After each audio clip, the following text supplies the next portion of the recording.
Munir women wing की president उरूज राजपूत साहिबा भी आई हैं। हमें इस वक्त देख रहे हैं कि औरतों की तादाद मर्दों के मुकाबले में काफ़ी ज़्यादा है। वुमेन विंग को रिप्रेजेंट कर रही हैं। गवर्नमेंट से मुलाकात करते हैं और इससे पूछते हैं कि आप क्या लगता है आपको कि इंतखाबी मामला में आप कैसे आगे लगेंगे। अस्सलाम वालेकुम मैम। वालेकुम सलाम। क्या लगता है आपको कि जिस वक्त सियासी मामला चल रहे हैं, तमाम तर पाबंदियां हैं और आपने एक जो तारुफी मीटिंग रखी, आपको क्या लगता है कि आप इस तरीके से सीट निकाल पाएंगे या जो है बस एक कन्वेंशन की हद तक महदूद रहेगा? बिल्कुल, आप खुद देख सकते हैं तारुफी मीटिंग रखी गई और औरतों की तादाद यहाँ देखें, मर्दों की तादाद देखें, ये एक आम आवाम है जो खान साहब को चाहती है और इंशाअल्लाह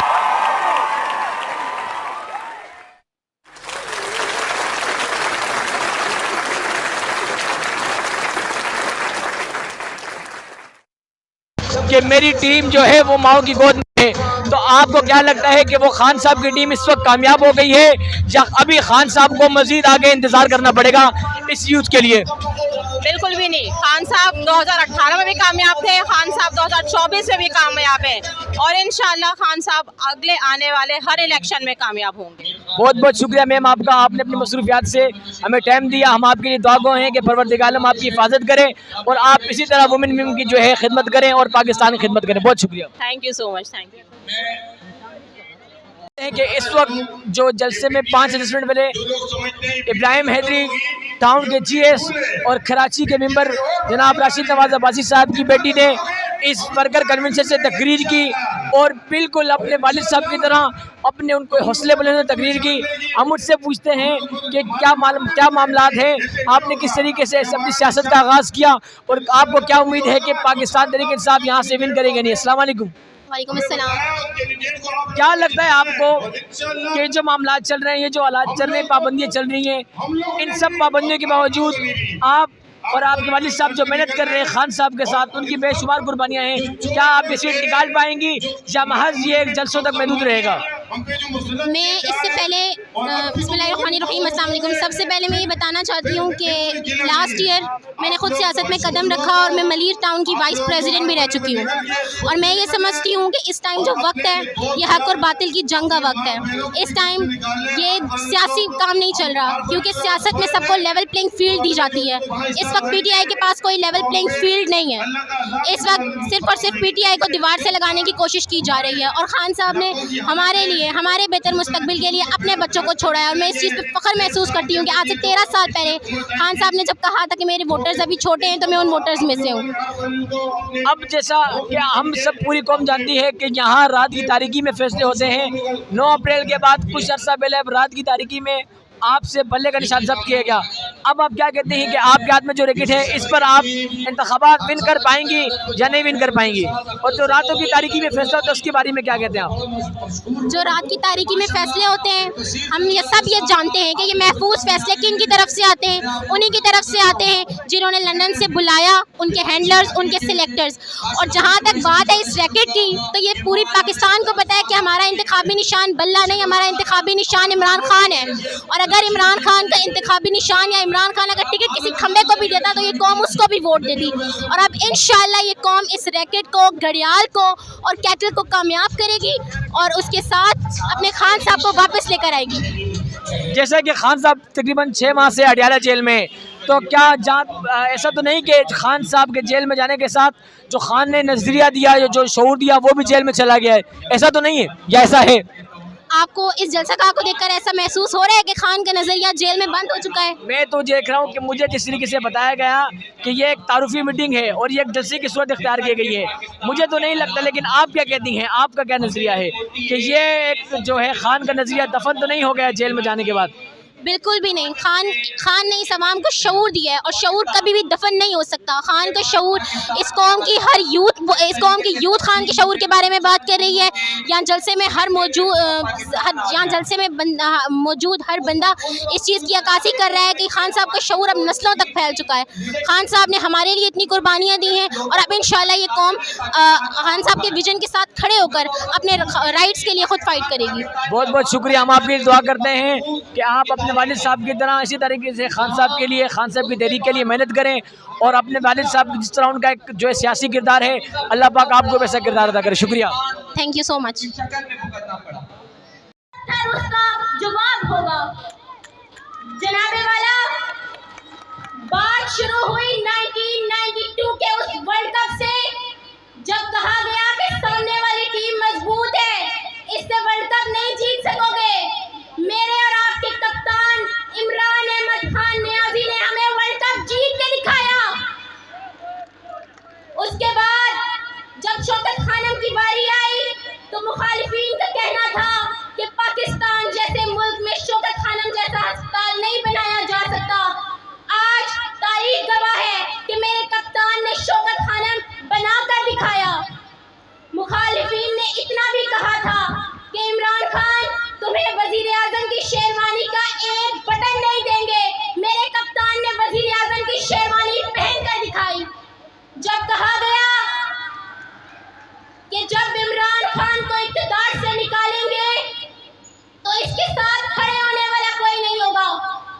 जनाबे वाला, तारीख में लिखा जाएगा कि 10 अप्रैल की रात जब मेरा कप्तान एक डायरी लेकर निकला तो पाकिस्तानी अवाम बगैर किसी कॉल के सड़कों पर निकल आई।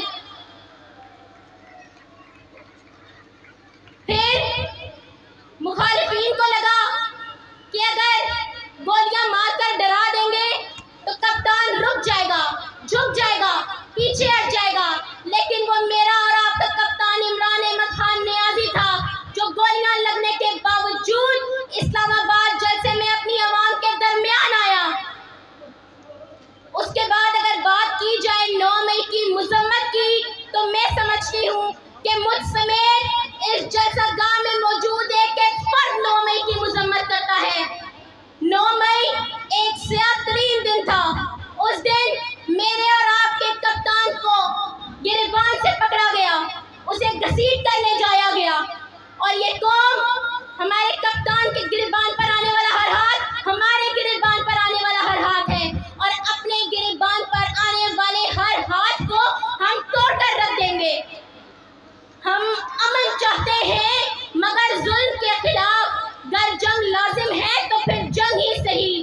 जालिम को जो ना रोके वो शामिल है जुल्म में, कातिल को जो ना टोके वो कातिल के साथ है।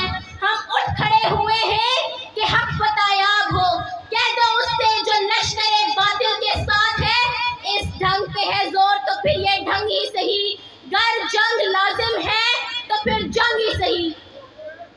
मेरे पाकिस्तानियों, ये इलेक्शन कोई आम इलेक्शन नहीं है, ये वोट कोई आम वोट नहीं है। ये वोट हम सब पर कर्ज है उस लीडर का जिसने हमारे लिए अनगिनत कुर्बानियां दी, जिसने हमारे लिए अपने बच्चों को छोड़ा, जिसने इस वतन के बच्चों के बेहतर मुस्तकबिल के लिए अपने बच्चों को छोड़ा, जिसने हमारे लिए गोलियां खाई, जो हमारे लिए अब भी बेगुनाह होने के बावजूद पाबंदे सिलासिल है। और अब भी वो ये कह रहा है कि आपका लीडर खून के आखिरी कतरे तक आपके साथ खड़ा है। तो मेरे पाकिस्तानियों, इमरान खान को पाकिस्तान की ज़रूरत नहीं, पाकिस्तान को इमरान खान की ज़रूरत है। हमें इमरान खान की ज़रूरत है। जब हमारा लीडर इतनी कुर्बानियां देने के बावजूद डटा हुआ है तो हम अपने वतन के लिए क्या कर रहे हैं? क्या अब तक जितनी कुर्बानियां दी गई वो काफ़ी नहीं थी? क्या अरशद शरीफ की कुर्बानी काफ़ी नहीं, जिसका जुर्म सिर्फ और सिर्फ आज़ादी इजहार राय का हक इस्तेमाल करना है, जिसको सिर्फ इस जुर्म की बिना पर जिसके लिए पाकिस्तान की ज़मीन तंग कर दी गई, जिसको केन्या में बेदर्दी से शहीद किया गया। क्या जिले शाह की कुर्बानी काफ़ी नहीं? जो वो मासूम, उसका क्या कसूर था? उसके बाद इबाद फारूक के बेटे नन्हे अम्मार फारूक का क्या कसूर था कि वो अपने बाप के इंतजार में सिसक कर उस बच्चे ने अपनी जान दे दी। मेरे पाकिस्तानियों, हमारे कप्तान ने इन चोरों, इन लुटेरों को एक्सपोज कर अपनी जिम्मेदारियां पूरी की। अब हमें अपने राइट्स के लिए खुद फाइट करनी होगी। पाकिस्तान एक अमन पसंद मुल्क है, हम अमन चाहते हैं और इसी अमन के साथ हम ये हकीकी आज़ादी की जंग लड़ेंगे।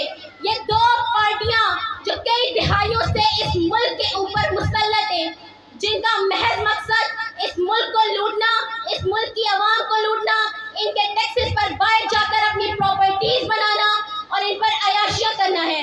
पीपल्स पार्टी की अगर बात की जाए, आज दुनिया कहां से कहां निकल गई और इनका नारा फक्त एक है, रोटी कपड़ा और मकान।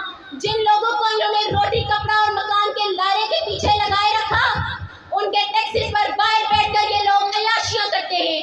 लेकिन अब ऐसा नहीं होगा, क्योंकि अब ये कौम बाशऊर हो चुकी है। इनके मुस्तकबिल के फैसले ना ही तो ये पीडीएम करेगी, ना ही हमारे मुस्तकबिल के फैसले इनके सिलेक्टर्स करेंगे, ना इनके हैंडलर्स करेंगे, ना इनके लाने वाले करेंगे। पाकिस्तान के मुस्तकबिल का फैसला ये पाकिस्तानी अवाम करेगी, ये सिंध के लोग करेंगे, ये पंजाब के लोग करेंगे, बलोचिस्तान के लोग करेंगे और खैबर पख्तूनख्वा के लोग अपने बेहतर मुस्तकबिल का फैसला करेंगे। और आखिर में आप सबको मैं ये बताना चाहती हूँ कि जो हमारे कैंडिडेट्स हैं, इस वक्त ये जंग हक और बातिल की जंग है। हम सब इमरान खान के सिपाही हैं और हमने अपने कैंडिडेट्स को अपने वोट की ताकत से मजबूत करना है, ताकि ये हकीकी आज़ादी के इस जंग में हमारे कप्तान के शाना बिशाना खड़े हो सकें। हमारे एमएनए NA 230 से सर डॉक्टर मसरूर सियाल, NA 286 से हनीफ खान बंगश साहब, NA 287 से दाऊद खान साहब, NA 288 से एजाज खान साहब।